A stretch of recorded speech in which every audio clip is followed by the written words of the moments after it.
नमस्कार, commodity roundup में आपका स्वागत है। मैं हूं मनीषा गुप्ता। शुरुआत यहां पर कच्चे तेल के साथ करेंगे, जहां पर पिछले 2 हफ्तों की तेजी के बाद इस हफ्ते की शुरुआत तेजी के साथ हुई है। कच्चा तेल 2 हफ्ते के हाईज पर कारोबार कर रहा है और बाजार की नजर अब यहां पर रहेगी चीन से आने वाले मैन्युफैक्चरिंग और सर्विसेज के डेटा पे। वहां से फर्दर डायरेक्शन बनती हुई नजर आएगी।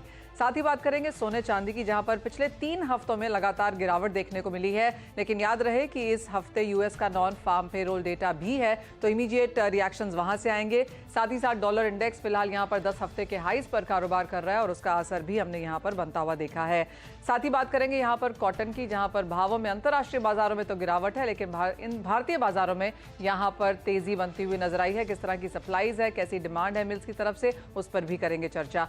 हमारे साथ हैं निर्मल बैंक कमोडिटीज के कुणाल शाह, एलकेपी सिक्योरिटीज के जतिन त्रिवेदी और कॉटन पर बात करने के लिए डीडी कॉटन के एमडी अरुण सेक्सरिया जुड़ेंगे हमारे साथ ब्रेक के बाद। लेकिन शुरुआत कच्चे तेल के साथ ही कर लेते हैं। और कुणाल, अच्छी खासी तेजी अब यहां पर बनती हुई नजर आई है। एक रेंज बन रही है जो हायर हाईज दिखाती हुई नजर आई है।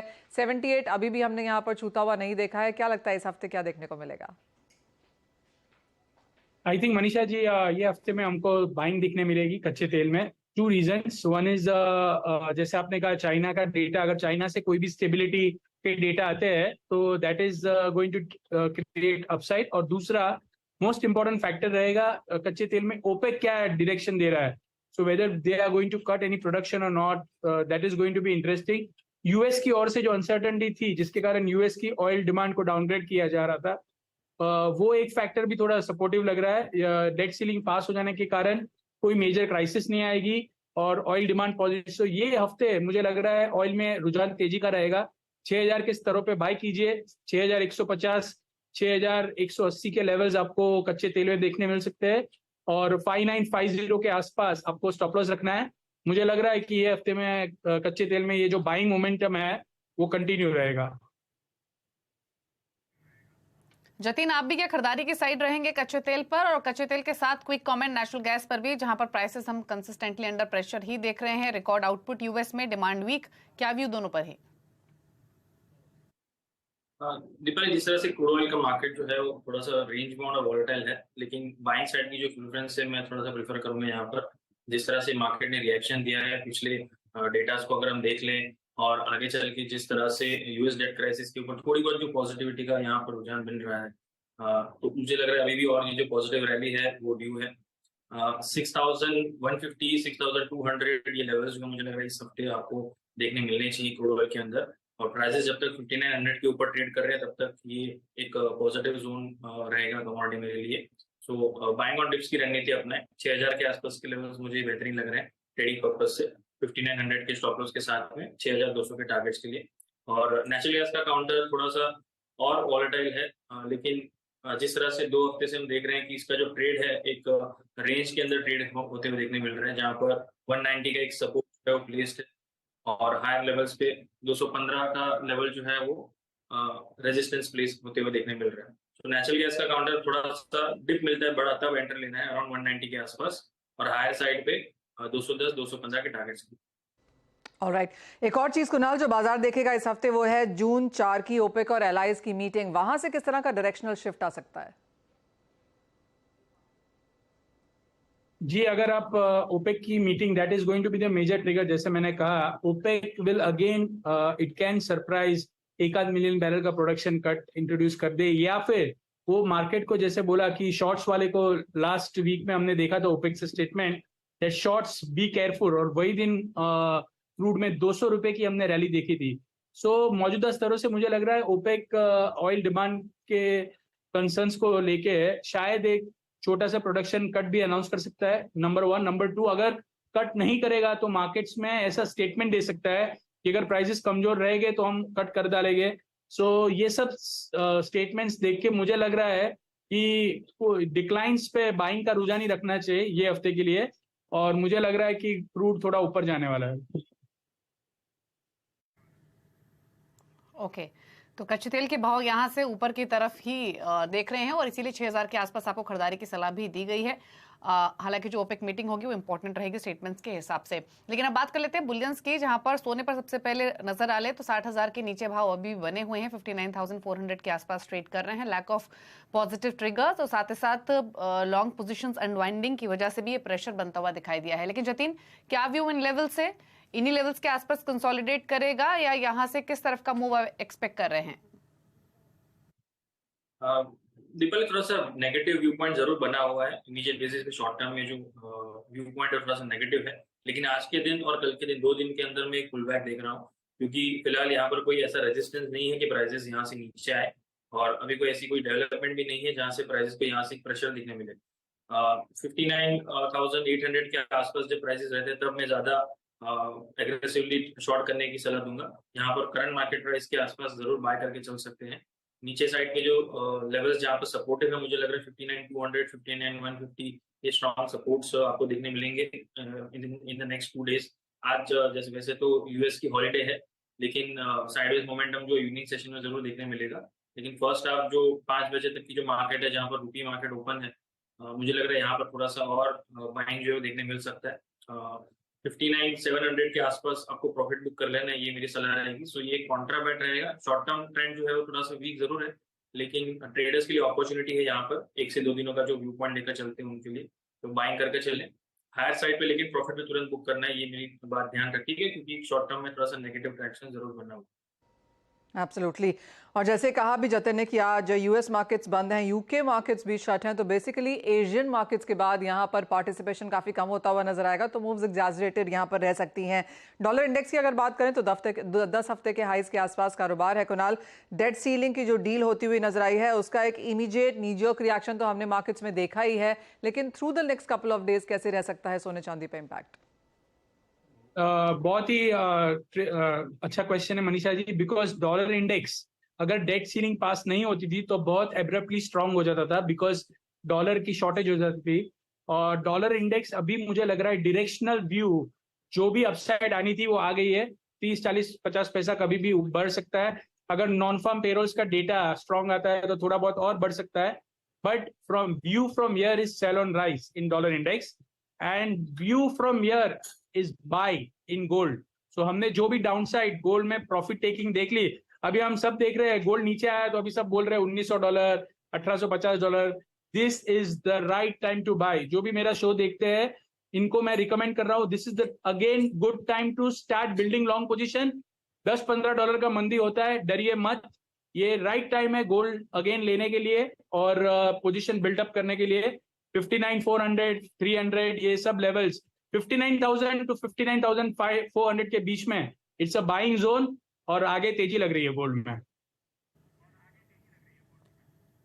ओके, तो कुणाल का कन्वेक्शन काफी हाई और पॉजिटिव गोल्ड पर इन लेवल्स पर बाय करने की सलाह। थोड़ा बहुत ऊपर नीचे लेवल्स हो, लेकिन ये बेहतर लेवल है लॉन्ग पोजीशंस बिल्डअप करने का। लेकिन बेस मेटल्स पर कुणाल क्या राय है आपकी? बेस मेटल्स में हमने एक प्रॉफिट टेकिंग देखी, फ्राइडे को रिकवरी आई, आज थोड़ी सुस्ती छाई हुई है। कॉपर, एल्यूमिनियम, जिंक सभी फ्लैट ट्रेड कर रहे हैं, क्या व्यू है इन लेवल से? कोई ट्रेड लेंगे? बेस मेटल में तेजी लग रहा है, मुझे लग रहा है बेस मेटल के प्राइसेस यहाँ से बढ़ने वाले हैं। उसका रीजन यही है, जो भी चाइना से नेगेटिव न्यूज निकल के आए थे वो सब प्राइस इन हो चुके हैं जो भी। सो अभी ये लेवल से मौजूदा स्तरों से है, कोई मंदी नजर नहीं आ रही है। छोटा मोटा 1%, 1.5% का जो डाउन साइड का मुंह आता है उस पर पोजिशन बिल्ड कीजिए। यहाँ से जैसे रेट कट चाइना का आज नहीं तो नेक्स्ट वीक नहीं तो आने वाले 15 दिन में rate cut is RRR cut is expected, that will, so 25 basis point से अगर आरआरआर कट आता है तो 80 से 90 बिलियन डॉलर की लिक्विडिटी सिस्टम में फ्लश इन होगी। और अगर 40 बिप्स से आरआरआर कट आता है तो अराउंड 100 से 125 बिलियन डॉलर की लिक्विडिटी आएगी। प्रॉपर्टी सेक्टर धीरे धीरे स्टेबलाइज होने वाला है। सो सेम वे अभी सब बंदी में, जब हम 780-90 पे कॉपर सेल बोल रहे थे, यहाँ पे ऑलरेडी 700 रुपीज के लेवल आ गए हैं। So negative are priced in, bounce back के लिए यहाँ पे मेटल्स में तेजी करनी चाहिए। बड़ी तेजी तो नजर नहीं आ रही है, पर बाउंस बैक डेफिनेटली लग रहा है, जहां पे कॉपर 725, 730 के लेवल्स आ सकते हैं। जिंक फिर से अराउंड 220, 225 के लेवल्स आ सकते हैं। सो सस्टेनेबल अपमूव एक आपको आने वाले 1 आध महीने में दिखने मिलने वाला है। सो बाय एट डिप्स की रणनीति मेटल्स में भी अपनाइए। और वो रिएक्शन हमने यहाँ पर आता हुआ देखा भी है, चाहे वो अंडरलाइंग मेटल्स हैं या फिर मेटल स्टॉक्स हैं। निफ्टी मेटल है, यहाँ पर अच्छा खासा एक तेजी देखने को मिला है। और जैसे कुणाल कह भी रहे हैं, पिछले हफ्ते से, पिछले 10-15 दिन से वो लगातार कहते रहे हैं कि खरीदारी अब मेटल्स में यहाँ पर लौटने लगी है।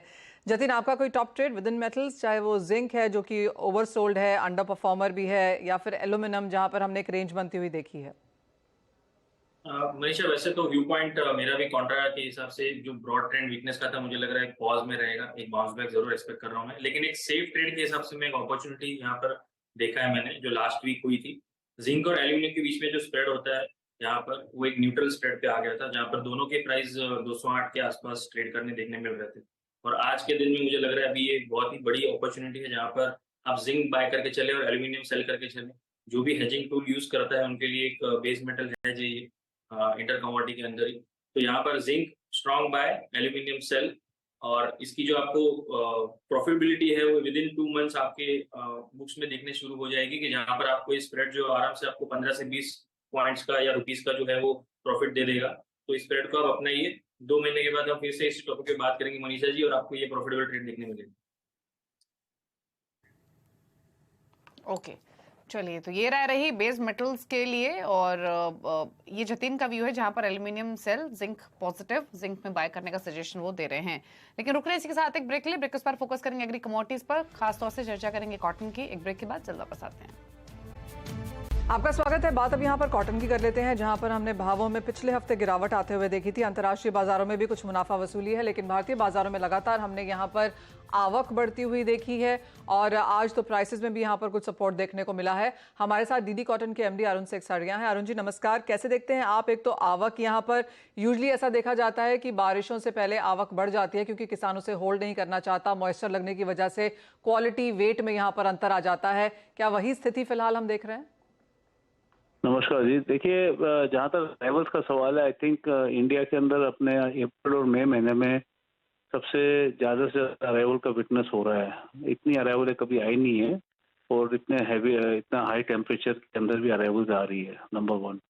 सो बरसात के पहले माल निकालने का आपका जो मानना है ये बराबर है, क्योंकि जितना हो सकता है उतना माल बाजार में आ जाना चाहिए। नहीं तो क्या, कब बारिश आने से भी जो रखने की प्रॉब्लम रहती है, और कहाँ रखेगी, क्वांटिटी कोई स्मॉल नहीं है, इतनी काफ़ी ज़्यादा क्वांटिटी है।